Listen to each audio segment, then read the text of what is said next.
Agora a gente convida o Dr. Fábio Nasri, médico formado pela Unifesp, com especialização em geriatria, membro da AME São Paulo, para expor sobre a doença de Alzheimer e o mal de Parkinson, por um tempo de 25 minutos. Boa tarde. Eu queria agradecer a presença de vocês aqui, agradecer o convite.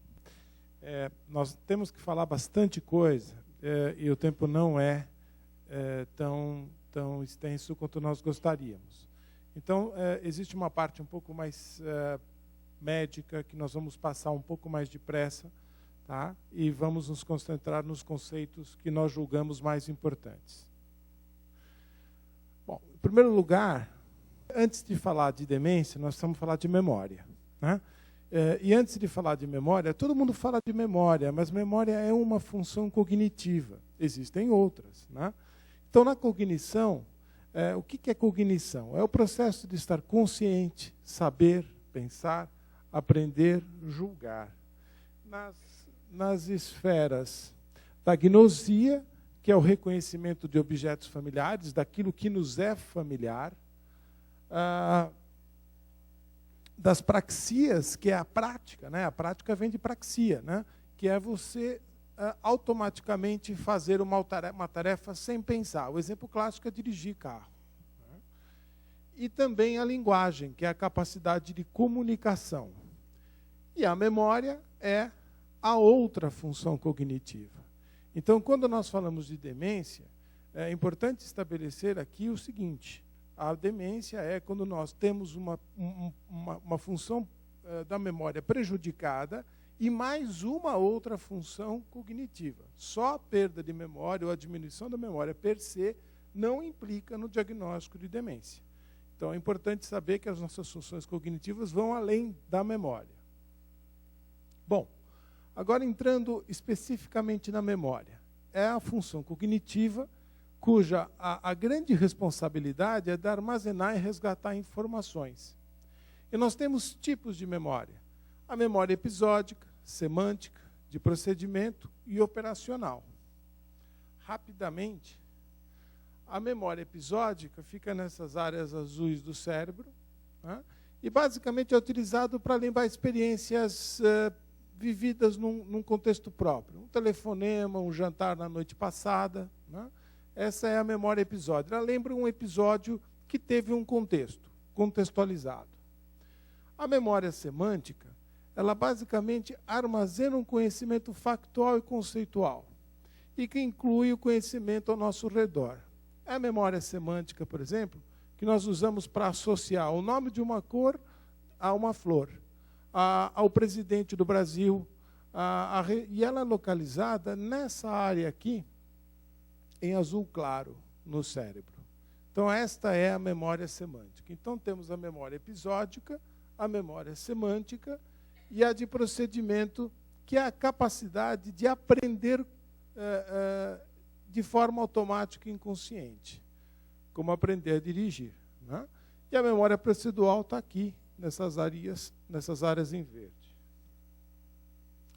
E a memória operacional é aquela que nós usamos para fatos recentes, ou seja, eu preciso da minha memória operacional para estudar para uma prova, aquela velha história, a gente estuda para a prova e depois esquece o que estudou, porque aquilo era para realizar a operação de fazer a prova, né?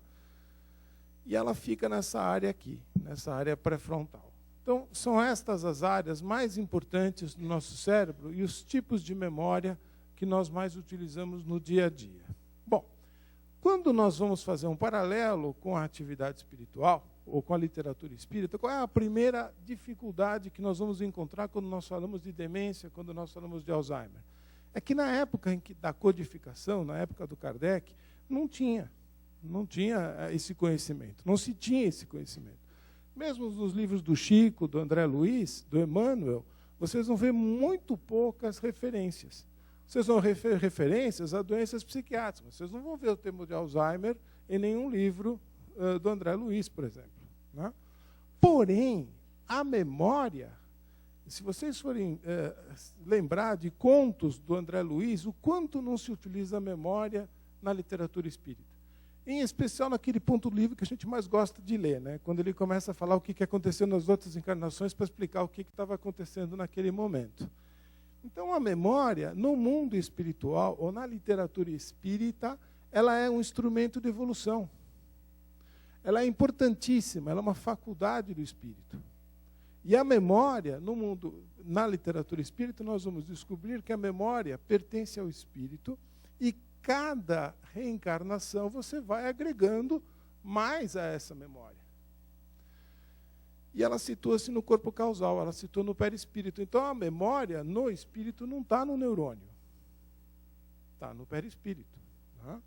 E quando nós vamos ver na literatura espírita, né, nós vamos ver que aqui, num trechinho de Kardec, você vê que o corpo recebe a impressão, o perispírito transmite, e o espírito, que é o ser sensível e inteligente, que recebe a impressão em última análise. Então, a memória, no ponto de vista espírita, ela é fundamental. Né? E ela é agregada a cada encarnação. Pronto. E como é que se acessa a memória no mundo espiritual? Quando nós formos ver os livros do André Luiz, em especial, olha onde a maior parte dos mentores aplicam fluidos nos lobos frontais do cérebro. São especialmente manipulados quando se deseja acessar arquivos de memória. Né? E aqui no mundo maior, você tem o relato desse caso, onde uma diretora cinge os lobos frontais com as mãos, envolvê-la em abundantes radiações magnéticas, provocando a imersão da memória nos seus mais importantes centros perispiríticos. Ou seja, a projeção de energia, a projeção fluídica em determinados centros, em especial no lobo frontal, desencadeia o ressurgimento de memórias. E quem também gosta de livro espírita sabe que eles usam, quer dizer, nós temos relatos no mundo espiritual das telas mentais. Quer dizer, quando você já desencarnou, você tem a projeção numa tela mental das suas outras vivências. Então, ou seja, a memória não é um instrumento só nosso aqui para o dia a dia, mas a memória é amplamente utilizada no mundo espiritual. Agora, quando nós temos um transtorno cognitivo, quando nós temos um problema de memória, né, esse é um termo genérico para designar a alteração de uma ou mais esferas da cognição. Né, lembrando que a demência é a perda da memória e uma outra função cognitiva daquelas que eu enumerei lá na frente. E a demência, né, quer dizer, nós temos um envelhecimento normal no qual nós temos uma diminuição da memória episódica e existe uma redução leve da fluência verbal, a gente começa a esquecer o nome das coisas, não entende direito não compreende mais as coisas direito, é um pouco mais lentificado, mas isso é normal. Isso faz parte do processo normal do envelhecimento. Já quando nós vamos envelhecendo, eventualmente piorando um pouquinho, né, começa-se aí realmente uma queixa mais grave em relação à memória, uma alteração objetiva da memória, a função cognitiva em geral é preservada, a pessoa faz todas as suas atividades do dia a dia, e, nesse momento, ela não tem critérios para demência. Então, no transtorno cognitivo leve, existe só o comprometimento da memória. As outras funções cognitivas estão preservadas. Quando você tem a perda da memória e a outra função cognitiva, aí sim, você já tem o quadro de demência. Né? E a demência é um guarda-chuva, ou seja, dentro dos quadros demenciais, você pode ter a doença de Alzheimer, que é praticamente a mais prevalente, que acomete estas áreas do cérebro, bem como você pode ter o envelhecimento normal ou alteração frontotemporal, que compromete essas áreas da frente do cérebro, e aí um pouco mais especificamente a doença de Parkinson, que já acomete esta área aqui. Né? São as formas mais comuns de memória, de demência. Nós temos que lembrar que a demência está diretamente associada à idade. Ou seja, quanto mais envelhecemos, maior é o nosso risco de ter quadros demenciais, chegando a 37% acima na faixa etária de 85 a 90. 89. E acima de 90, esse número hoje chega a 42%. Bom, eu vou passar um pouco mais rápido pela parte complicada, senão a gente não vai ter muito tempo. Por que acontece, por exemplo, a doença de Alzheimer? O que explica a doença de Alzheimer? Basicamente, acontece um erro nessa proteína aqui, tá? Que é a proteína precursora do amiloide.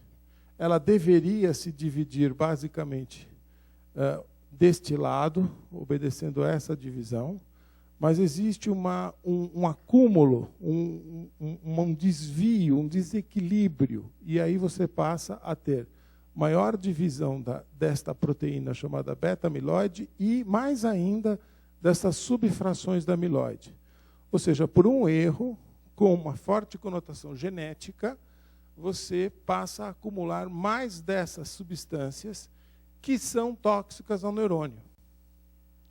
E aí acumulam-se essas substâncias, e essas substâncias todas se acumulando levam à inflamação celular e à ativação da apoptose celular, que é uma forma elegante de dizer que o neurônio começa a se suicidar, e aí ele vem a falecer, né? Temos aí a morte neuronal. E essa beta-amiloide é que fazem as placas de amiloide que o Alzheimer viu no microscópio.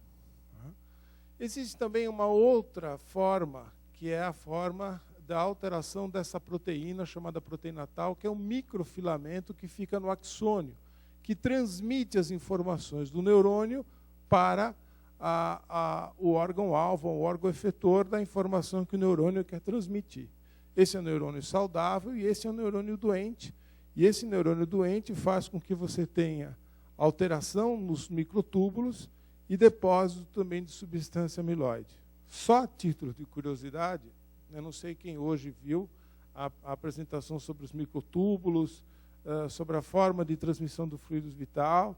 Quer dizer, essa é uma ponte entre a disfunção do neurônio, a degeneração neuronal, e as teorias de condução fluídica através dos microtúbulos. Ou seja, vocês imaginam que se por aqui passa todo aquele canal fluídico, destruir a ponte vai ser complicado, né?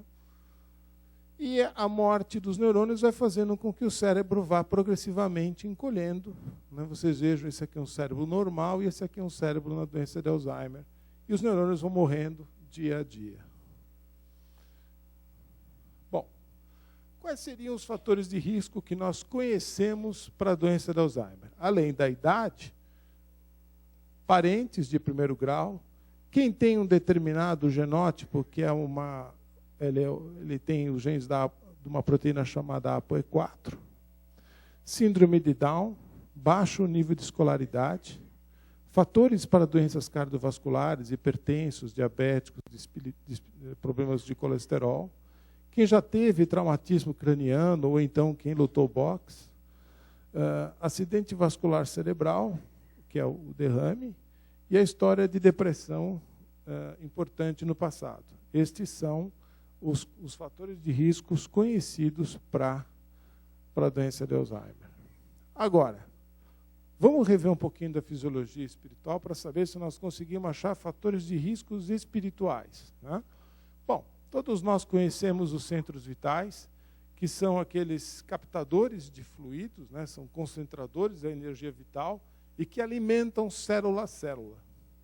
Ora, se nós tivermos problemas ou uma alteração aqui, né, essa energia vital que é transmitida célula a célula vai deixar de ser transmitida e as células vão passar a se desvitalizar. Essa é uma possibilidade, né? Temos ainda que lembrar que no cérebro nós temos a pineal, que é a sede da vida psíquica. E existem relatos já com nível diminuído de melanina e maior risco de melatonina e maior risco de doença de Alzheimer. Melatonina é o hormônio que a pineal secreta. Então, aparentemente, quer dizer, se nós formos ver Emmanuel e André Luiz, o que nós pensamos, além das nossas disposições para determinadas enfermidades, podem desequilibrar nossa capacidade de trocar energia, de absorver energia e causar e desvitalizar as nossas áreas nobres no cérebro. pode ser que este seja um dos mecanismos, ou seja, dependendo do que nós pensamos, da qualidade do nosso pensamento e do que nós emanamos, além das nossas próprias tendências e suscetibilidades, pode ser que a conjunção desses dois fatores façam com que nós tenhamos uma menor vitalidade do nosso sistema nervoso central. Tá? E que estas forças equilibrantes e restauradoras que da mente se originam, uma vez perturbadas, emitam raios magnéticos de alto poder destrutivos para as comunidades que as servem, isso está no André Luiz. Então, ou seja, o desequilíbrio pode desvitalizar o nosso sistema nervoso central. E que fatores de riscos poderiam causar este desequilíbrio? Né? Principalmente os nossos pensamentos. Veja, eu não estou dizendo que é feio sentir ódio, eu não estou dizendo que é ruim sentir medo. Eu estou dizendo que o desequilíbrio entre essas forças psíquicas e emocionais pode comprometer a nossa vitalidade e a perda da vitalidade pode comprometer a função do nosso cérebro. Além disso, a falta da vivência espiritual. Esse termo vivência vale para a turma que vai no centro, lê as obras e não pratica nada. Tá? Influência espiritual, né? Puxa vida, pode ser um quadro de obsessão? Pode. Ninguém está falando que não pode. Mas também não dá para dizer que tudo é isso. Né? Nós não podemos explicar tudo por aí. Né? Nós não podemos tirar também a nossa carga nesse negócio. E também nós podemos achar que isso é uma programação necessária para o aprendizado dos familiares e dos cuidadores até. Bom, no quadro clínico da doença de Alzheimer, agora passando um pouquinho para como as coisas se manifestam, eu vou dizer para vocês que no começo começa realmente a alteração de memória. Depois você tem uma expansão para outras funções cognitivas, começam os comprometimentos das atividades da vida diária, novas informações não são arquivadas, a memória remota no início é preservada, mas depois começa a ter uma certa desorientação visoespacial, uma dificuldade da praxia, esquece-se como fazer coisas, esquece-se como dirigir carro, às vezes pega o telefone e vai discar e não lembra como disca. E, no final, uma alteração de comportamento, né? Com alucinação visual, declínio orgânico e, por final, declinam-se todas as funções orgânicas numa fase mais tardia. Isso leva, em média, no mínimo 4 anos, 6 anos, 8 anos, até mais, às vezes, para evoluir. Né? Mas eu acho que se eu dissesse para vocês qual é a parte mais importante do que eu vou dizer, eu diria que é isso aqui.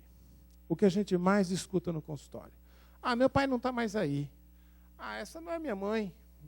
Eu não vou vê-la, porque minha mãe já não está mais aí. Né? Quantos de vocês já não escutaram isso? Eu acho que esse é o maior erro que a gente pode cometer. Por quê? Porque está assim. Né? O pai, a mãe, o tio, a tia, a avó, o avô, eles estão lá. Acontece que no cérebro deteriorado, você não tem mais reação ao espírito. Né? E a vida nos estados demenciais se resume praticamente à vida orgânica. A alma, de uma certa forma, não deixou o corpo. Embora a gente escute que já, não, ela só se desliga na hora que você tem o desenlace. Só ali. Né?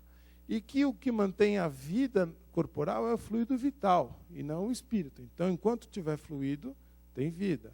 Né? Às vezes, você pode ter uma ligação muito tênue entre o espírito e o corpo de uma pessoa com quadro demencial. O espírito, na verdade, não tem mais controle sobre a função orgânica, mas ele está lá. Né? Então, é um erro achar que a pessoa não está mais lá. Agora, em que nível que o espírito está, aí nós não sabemos. Vai depender da evolução do espírito. Ou seja, existem relatos de espíritos que presenciam tudo, se sentem até bem, né? E outros que nem têm noção do estado que se encontram, e não vão ter noção por muito tempo, mesmo depois do desencarne. Né? Então, depende muito da evolução do espírito, depende do estágio evolutivo da doença da demência, como a Alessandra falou, no início você tem percepção, então dá uma certa agonia do paciente, ele fica agoniado porque ele percebe que está perdendo a memória, né? E aqui vem a frase do Kardec, né? Não adianta nada ser um bom violinista se o violino estiver danificado. Então não adianta nada você ser um espírito de alto escopo se o seu cérebro não está funcionando, né?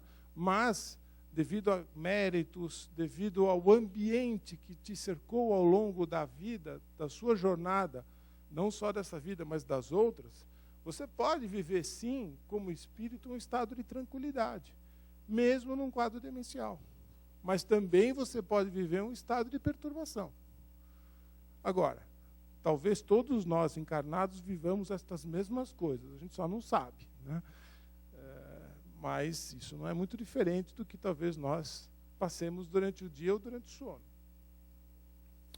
Agora, será que a prática de uma religiosidade ou de espiritualidade pode ajudar nos quadros demenciais? Quando nós vamos ver na literatura, me desculpe aqui o inglesismo, né? Aqui é uma pergunta: será que a religiosidade protege contra os quadros demenciais? Sim. Basicamente, esse grupo, que é um grupo de Pádua, mostrou que altos níveis de religiosidade nos quadros demenciais se correlacionam com um declínio cognitivo mais lento e uma alteração também de comportamento mais lenta, com uma diminuição significante do estresse sobre o cuidador.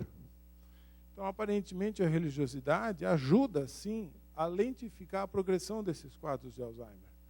Esse estudo também, publicado no Neurology, mostra que altos níveis de espiritualidade e prática privada, né? Prática privada é legal, porque assim, é aquela que cada um de nós pode fazer. Basta fazer uma prece todo dia, não precisa necessariamente ir a nenhum templo, né? Basta você se comunicar com o sacro, com o sagrado, com Deus, né? E essa prática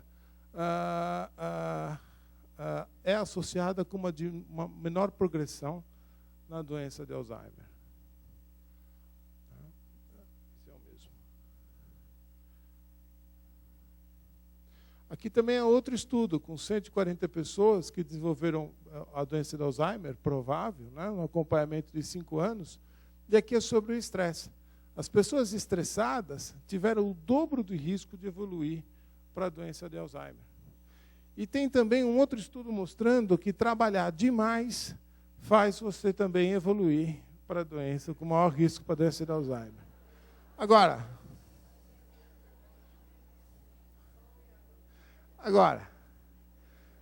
na verdade, vamos combinar que quem está estressado ou quem está trabalhando demais, ou está fugindo de enfrentar alguma coisa, ou não está sabendo lidar com alguma coisa que está incomodando muito a ele. Então, o caminho é o autoconhecimento. Como é que você consegue equilibrar suas emoções? É se autoconhecer. Então, talvez a chave desse gasto de energia que a gente tem com a gente mesmo seja começar a praticar o autoconhecimento e o auto-perdão, né?